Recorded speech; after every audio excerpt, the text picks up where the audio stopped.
Hi, lovely to meet you. My name's Laura O'Donoghue. We spoke on the phone a minute ago. Yep.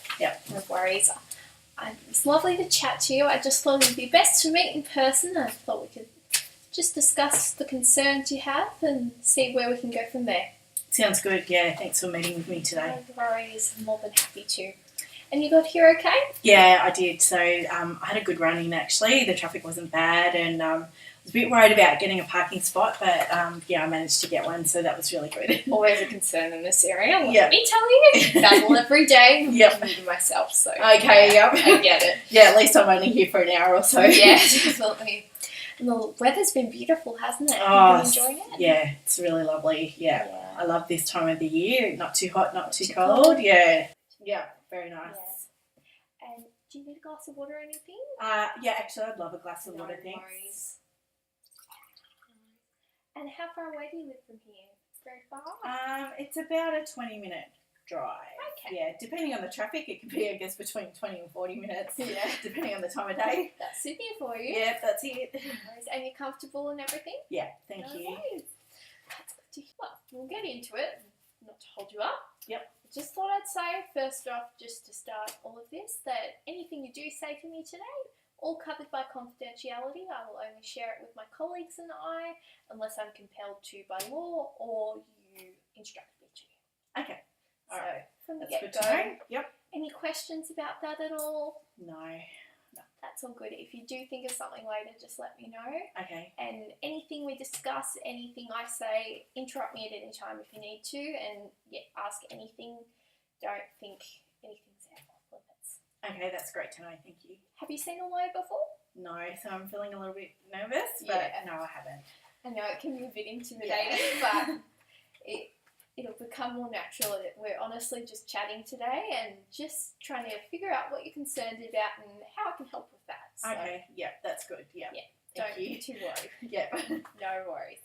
Okay, so is there anything particularly that you wanted to discuss, or is it just with your general problems? Well, I'm kind of here on behalf of my mum today. Okay. So she is starting to lose her memory and get a bit forgetful. She's a bit older, and even some of her physical, she's a bit doddery and on her feet, and but she's definitely starting to forget things. So it's a bit of a concern. And she'd like to plan for the future because she's quite anxious at the moment because she knows she's starting to forget things. And she asked me to come and see a lawyer because she would like to change her will. So that's and me looking after her. That's probably why I'm here today, really. Yeah. No worries. Have you seen a doctor about your mum? Yeah. We've been to a doctor, so they're pretty sure. Well, they've said that from the tests they've done that she's got the onset of dementia. So yeah. Yeah, no worries. And how long ago would you say that was? Probably. Let me think. With the doctor, it was probably about 8-9 months ago. Around that, I think. Yeah. And so you mentioned you were caring for her.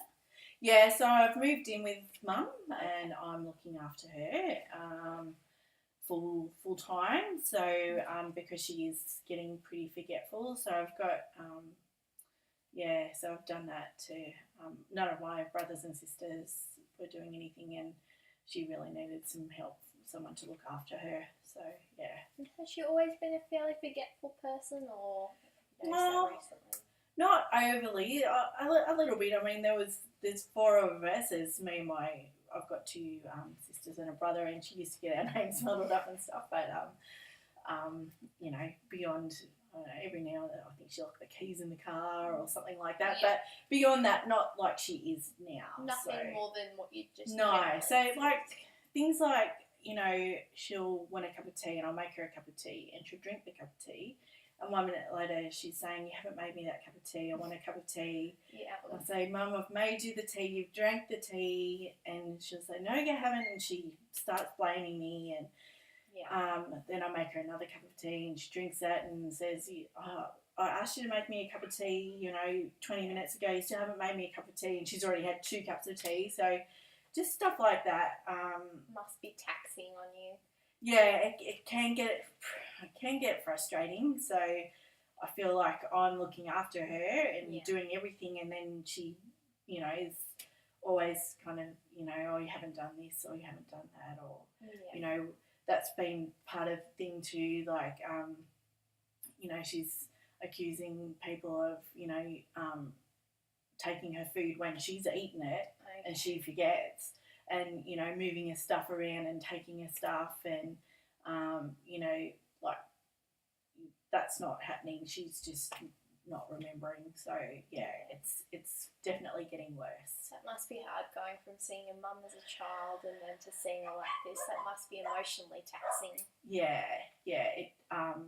it has been hard to see this change. So yeah, not the best.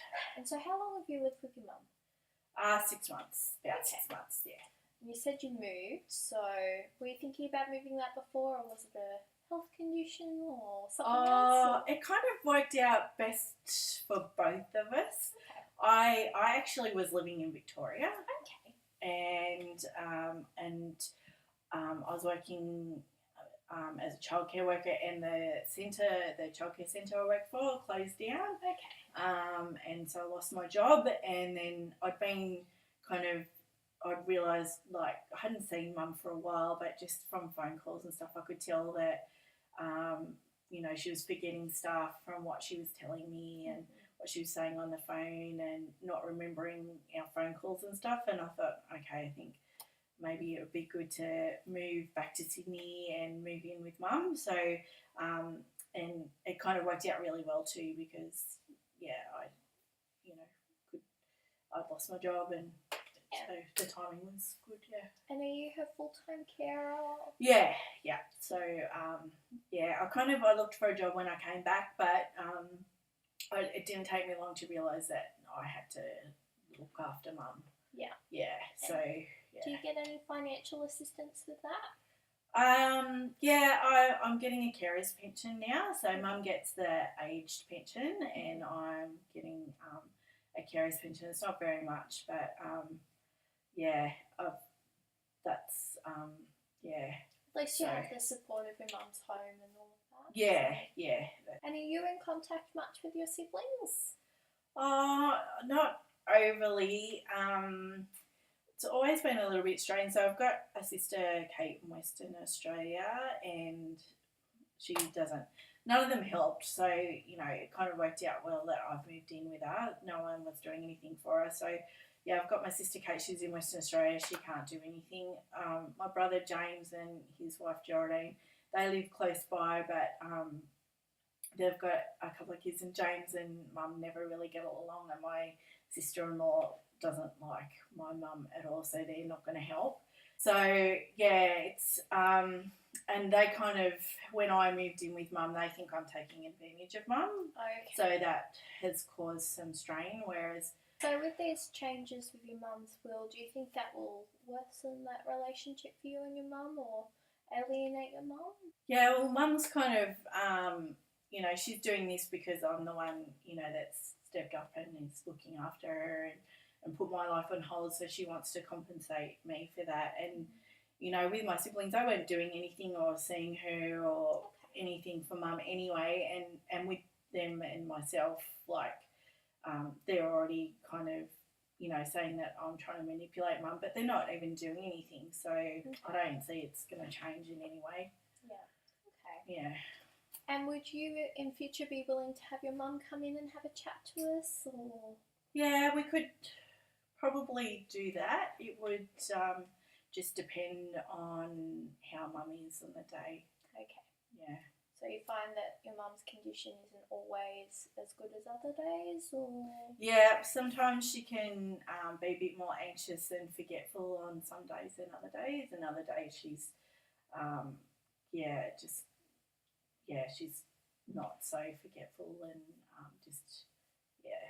No worries. So we'll certainly have to talk with your mum about all of this that we've talked about today and see how we can proceed forward with that. But Okay.